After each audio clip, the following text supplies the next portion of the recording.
National Weather Service office in Brownsville, Texas. The preceding signal was a test of the NOAA weather radio warning device. During potentially dangerous weather situations, specially built receivers can automatically be activated by the signal to warn of the impending hazard. Tests of the signal and receiver's performance are normally conducted by the National Weather Service between 11 a.m. and noon each Wednesday.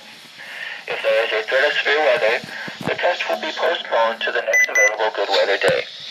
Reception of this broadcast, and especially the warning alarm, will vary at any given location.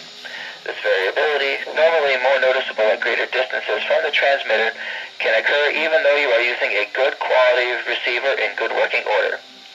To provide the most consistent and dependable warning service possible, the warning alarm will be activated for hazardous watches and warnings for the following counties: Cameron, Willacy, Kennedy, Hidalgo, Brooks, Jim Hogg, and Zapata counties.